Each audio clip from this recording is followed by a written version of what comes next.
चलिए भाई, नमस्कार साथियों, स्वागत है आप सभी का एमडी क्लासेस के यूट्यूब चैनल में। क्या हाल चाल है सभी के। आशा करता हूं कि बहुत अच्छा और शानदार तो नहीं चल रहा होगा, क्योंकि 10 अप्रैल को एएलपी के फॉर्म भरे जाएंगे। और सबसे बड़ा सवाल है, या जो मैंने पिछले वीडियो करी थी, आपके सबसे ज्यादा कमेंट इसी चीज को लेकर थे कि सर का एज में रिलैक्सेशन मिलेगा कि नहीं मिलेगा, और अगर नहीं मिलेगा तो मेरी एज कहां से कहां तक काउंट करी जाएगी और रिलैक्सेशन क्यों नहीं मिलना चाहिए। इन सभी के ऊपर डिटेल में बात करेंगे। तो अगर आपका भी सपना एएलपी में जाने का है तो इस पूरी वीडियो को अंत तक जरूर देखिएगा, ताकि एएलपी के साथ जितनी भी आपकी दिक्कतें हैं ना एज को संबंधित, वो सब कुछ यहाँ कंप्लीट होंगी। रेलवे ने एक ऑफिशियल नोटिस जारी करा था। ये सर्कुलर नोटिस था, इंटरनल था, जो बाहर नहीं आना चाहिए था लेकिन आ गया था। इसके हिसाब से कुल मिला के 9970 भर्तियां जारी होनी थी। ये 2025 का था, लेकिन भर्तियों का जब संख्या आया तो वो पूरा एग्जैक्ट 9900 आया, और ये एम्प्लॉयमेंट नोटिस में निकल कर आया। तो हम ये नहीं कह सकते कि 70 भर्तियां रेलवे खा गई, वो तो आएगा ही नहीं। आएगा जरूर, वो आगे पीछे होगा ही होगा, क्योंकि अभी रेलवे ने ये वैकेंसी जो दिया है ये टेंटेटिव वैकेंसी, आपके पास लिखा भी है अप्रोक्सीमेट है।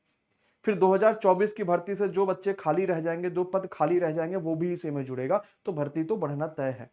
इसमें रेलवे ने कहा कि मैं एज को जो लूंगा वो 1 जुलाई 2025 से 18 से 30 साल जो बच्चा हो जाएगा, मैं उस बच्चों को इस वाली एज कैटेगरी में लूंगा। और जबकि पिछले बार ऐसा नहीं हुआ था। पिछले बार जो रेलवे ने एज मांगी थी वो 18 से 33 मांगी थी, और वहां पर भी शुरुआत में नहीं आया था कि एज बढ़ेगा। ये तो लोगों ने कहा कि एज बढ़नी चाहिए, वैकेंसी बढ़नी चाहिए, तो रेलवे में फिर से 29 जनवरी को नोटिफिकेशन जारी करा और उस बार वैकेंसीज को 18 से 33 किया था। तो 2024 की भर्ती में भी शुरुआत में 18 से 30 साल था। जब बवाल हुआ और बाकी सभी बच्चों ने अपनी डिमांड रखी तो 18 से 33 साल हुआ। यहां पर अभी जो इन्होंने नोटिफिकेशन जारी करा है वो 18 से 30 साल जारी करा है। अब इस एज कैटेगरी के हिसाब से आप समझो कि आप फॉर्म को भर पाओगे कि नहीं भर पाओगे, अभी तक जो रेलवे ने निकाला हुआ है। सबसे पहले तो 1/7/2007 के बाद का डेट ऑफ बर्थ अगर आपका है तो आप फॉर्म को नहीं भर पाओगे, क्योंकि मिनिमम 18 चाहिए और वहां से 18 हो रहा है, तो आप फॉर्म को नहीं भर पाओगे। दूसरी चीज, जनरल में अगर आप हो तो आपका 2 जुलाई 1995 से पहले डेट ऑफ बर्थ नहीं होना चाहिए। ये जनरल के लिए हो गया और ओईडब्ल्यूएस के लिए हो गया कि इनका 1995 से पहले डेट ऑफ बर्थ नहीं होना चाहिए। अच्छा, अगर आप ओबीसी के हैं तो 92 से पहले डेट ऑफ बर्थ नहीं होना चाहिए, और एससी एसटी के हैं तो 90 से पहले डेट ऑफ बर्थ नहीं होना चाहिए। अब बच्चों की डिमांड सबसे ज्यादा किस चीज को लेकर है कि एज क्या होगा। आप इस एज वाली बात को समझ पाए हैं ना। अब अपने डेट ऑफ बर्थ से मैच करिएगा कि क्या आप फॉर्म को भर पाएंगे कि नहीं। 1995 से पहले एज नहीं होना चाहिए, 1992 से पहले आपका डेट ऑफ बर्थ नहीं होना चाहिए, 90 से पहले नहीं होना चाहिए, जनरल ओबीसी एससी एसटी। क्या एज रिलैक्सेशन मिलेगा? तो अभी मैं कहूंगा रेलवे ने इस चीज को लेकर बिल्कुल साफ पिछले ही नोटिस में कहा था कि एज रिलैक्सेशन सिर्फ एक बार का मौका है, एक बार एट वंस टाइम आपको एज रिलैक्सेशन देखने को मिलेगा। ये रेलवे ने पिछली बार कहा था। इस वाले नोटिस में अभी उन्होंने कुछ इसका जिक्र तक भी नहीं किया। क्या एज रिलैक्सेशन मिलना चाहिए? मैं कहूंगा 100% एज रिलैक्सेशन मिलना चाहिए। आप कहोगे गुरुजी आप तो बड़ा स्वार्थी हो गए, हमारे साथ तो आपने धोखा कर दिया। कैसा धोखा? कि अभी एज कम रहेगा तो लोग कम फॉर्म भरेंगे, कंपटीशन कम होगा, मेरा सिलेक्शन हो जाएगा। लेकिन भाई उस बच्चे की भी तो सोचो। रेलवे ने 5 साल भर्तियां नहीं दी थी। एलपी की भर्ती आखिरी समय 2018 की भर्ती है। अब 19, 20, 21, 22, 23, 24 इतने सालों में रेलवे ने भर्तियां नहीं दी, तो इस सालों का जो एक हिसाब से कह सकते हैं ना कि कंपनसेशन है, वो कौन कम कर रहा होगा।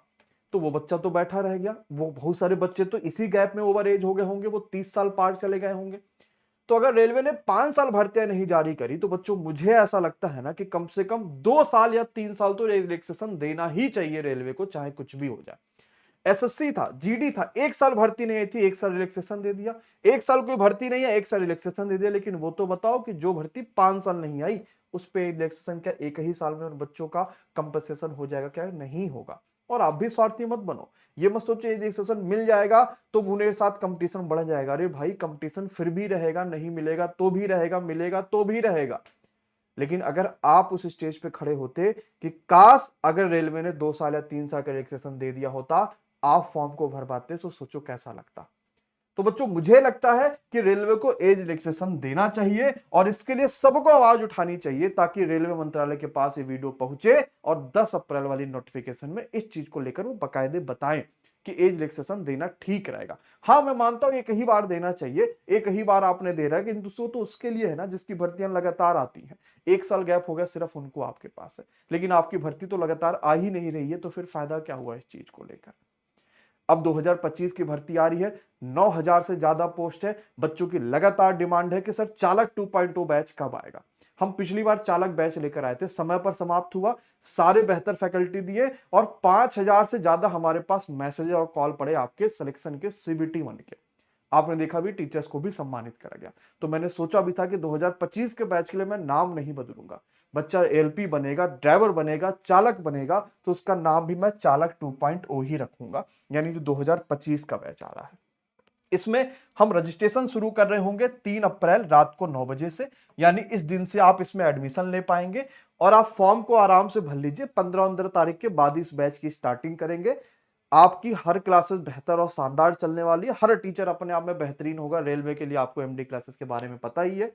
आप एलपी के अगर सेलेक्टेड बच्चों से बात करेंगे तो कहीं ना कहीं बच्चा आपको एमडी क्लासेस के चालक बैच का, टेस्ट सीरीज का, यूट्यूब क्लासेस का, सैंपल पेपर का जरूर देखता हुआ मिल जाएगा। तो ये चालक 2.0 आपके पास बैच है। किन बच्चों को फ्री मिलेगा, मैंने कुछ बच्चों से वादा कर रखा था, उनके लिए मैं यहां पर फ्री में चीजें कर दूंगा। तो कल 9 बजे यानी 3 अप्रैल को रात में 9 बजे चालक 2.0 के लिए हर बच्चा जरूर आइएगा ताकि बेहतर और शानदार तरीके से चीजें समझ पाइए। बाकी एज रिलैक्सेशन के लिए आपकी क्या राय है, ये भी बच्चों आप इस वीडियो के बाद कमेंट बॉक्स में जरूर बताइएगा। धन्यवाद, शुक्रिया, थैंक यू सो मच।